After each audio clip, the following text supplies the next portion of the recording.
안녕하세요, 구독자 여러분. 오늘은 김말순 요양보호사님의 이야기를 해보고자 합니다. 3년째 요양보호사 일을 하고 있는 김말순 요양사의 아침은 가슴 위에 무거운 돌덩어리를 얹어놓은 듯한 둔중한 통증과 가슴 답답함으로 시작된다고 합니다. 그 노인네가 오늘은 또 어떤 생트집으로 내 배알을 뒤틀어 놓을 건가? 어제는 노인네가 늘어놓은 자신에게로 향한 투덜거림을 뚜렷하고도 선명하게 들었기에 무어라 한마디 반박하고 싶었지만 못 들은 체하고 노인네의 집을 나와 자신의 집에 돌아와 찬밥 물에 말아 간신히 비우고 초저녁잠을 청했었다고 합니다. 그러나 노인네의 자신에 대한 모멸에 찬 행동이 떠올라 밤새 뒤척였다고 합니다.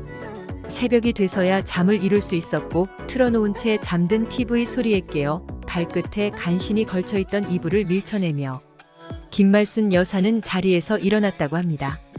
여전히 TV에서는 신들린 듯 두들겨대는 드럼 소리와 날카로운 기타, 반주 속에 시커먼 안경으로 얼굴을 반뜸 가린 채 반바지 차림의 노랑머리 녀석이 뭐라 쉼없이 짓거려대고 있었습니다. 노랑머리의 젓가락 같은 녀석이 뭐라 짓거리는지 들어보려 귀를 세워봤지만 김말순 여사는 녀석이 도대체 무슨 말을 짓거리는지 알아들을 수 없었다고 합니다. 멍하니 TV를 바라보고 있노라니 TV 속 노랑머리 녀석은 5층 빌라 그 노인네가 노란 가발을 뒤집어 쓴 얼굴로 변해 있었습니다. TV 속에서 그 노인네로 변신한 모습이 보여지자 이제는 중얼거리는 소리가 무슨 말인지 뚜렷이 감지할 수 있었습니다. 그렇게 건성건성 대충대충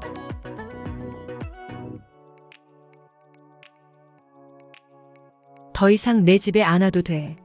먼저 젊은 아줌마는 얼굴도 얼마나 곱고 일은 또 얼마나 시원시원 잘하는지 일일이 시키지 않아도 구석구석 나무랄 것이 없었건만 허긴 내 팔자에 그런 복이 또 올 리 없고 말고 일하기 싫거든 집구석에 처박혀 있을 것이지. 내 집에 뭐하러 와서 내 속을 긁어. 센터는 도대체 뭘 하는 거야. 무작정 아무나 보내놓고 돈만 꼬박꼬박 받아가는 노릇이란. 그 노인네 실룩거리는 입이 화면 안에 가득 찬다. 그 순간 휴대폰 뮤직벨이 김 여사에게 전화 받으라고 감미롭게 흘러나옵니다. 근석 달째 아들 내미는 전화 한 통 없었고 분명 출근 시간 늦지 말라는 센터 복지 사전화일 테지. 아니나 다를까 전화기에서 들려나오는 소리는 센터 복지사의 영혼 없이 친절함으로 감싸덮은 코맹맹이 소리. 의례적인 인사말을 몇 마디 신속히 마무리 짓고는 본론을 이야기합니다. 오늘 여사님 말고 일자라는 다른 요양보호사 보내달라는 어르신을 설득해 간신히 달래놨습니다. 그러니 시간 맞춰 가셔서 열심히 일해달라며 노인의 마음을 움직인 자신의 공적을 늘어놓으며 공치사를 잊지 않습니다. 여학교 기숙사 사감 같은 복지사에 잔소리 기억을 애써 털어내고 어제 먹다 식탁에 밀어놓았던 반쯤 남은 공기밥에 물 말아 억지로 입안에 밀어넣고는 빈 그릇을 싱크대에 쌓아두고 대충 찍어 바르고 집을 나섭니다. 그 노인의 얼굴 정말 보기 싫다. 때려치우고 싶은 마음이 굴뚝 같습니다. 그러나 요즘은 여러 곳에 식당 일자리 신청해놨건만 전화 한 통조차 없습니다. 그녀가 오늘도 가야 하는 5층 빌라는 집에서 마을버스로 7정거장 거리이지만 오늘은 일찍 집문을 나섰기에 그냥 걸어서 가기로 했습니다. 그 노인네와의 지긋지긋한 실갱이와 매 순간을 견뎌내야 하는 모멸감을 어찌 견디려나 고민하며 힘없는 발걸음을 내딛다 보니 온갖 생각에 빠져들게 됩니다. 그 어느 누구 못지않게 치열하게 살아온 삶이었건만 얼마 전 남편을 먼저 보내고 환갑이 넘은 이 나이까지 모멸과 온갖 수모를 견디며 지긋지긋한 그 노인네 수발을 들며 연명해야만 하나. 그래, 집으로 돌아가자. 어쩌하던 내 한몸 입에 풀칠이야 못할까. 온갖 회한 속에 분노감마저 치솟습니다.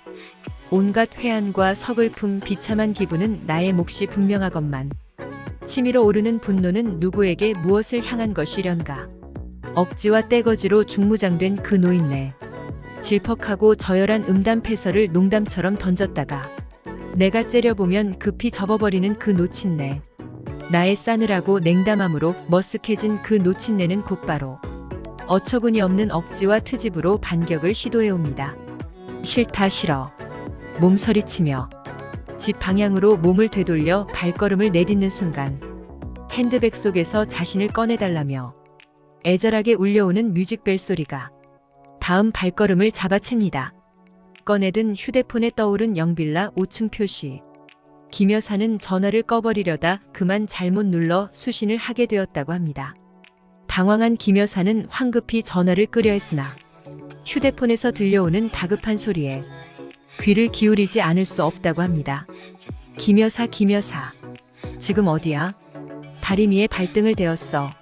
올 때 약 좀 사다 줘. 하니 어쩌시다 많이 다치셨어요? 약 사가지고 곧 갈게요. 급히 발걸음을 돌려 화상약을 사들고 노인네에게 달려갑니다. 방 안에는 다리다 만 듯한 흰 와이셔츠 옆에 노인이 주저앉아 있었답니다. 아니, 제게 시키시지. 왜 직접 다름질을? 벌겋게 부어오른 노인네의 발등을 바라보다 눈이 마주쳤답니다. 김 여사 고만 보내라고. 센터에 전화한 게 미안해서. 김 여사 보기도 민망하고 해서 김 여사 오면 같이 레스토랑 가서 식사나 하자고 하려고 했지. 해서 김 여사 오기 전에 양복 다려입고 넥타이 매고 기다리려다 멋쩍게 웃는 어르신과 눈길이 마주칠 때 김 여사는 묘한 감정을 느끼게 되었었다고 합니다. 그 못되고 괴팍한 노인에게서 짝사랑하던 이성에게 마음을 들킨 순진한 청년의 수줍어함을 볼 수 있었다고 합니다. 그 순간 김 여사는 어르신에 대해 가져왔던 그동안 증오가 연민의 감정으로 바뀌게 됨을 느꼈다 합니다. 그래, 어르신이 그동안 내게 유독 못되게 구셨던 것은 내게 관심을 끌기 위한 행동이었을지 몰라. 실상 이 어르신 때문에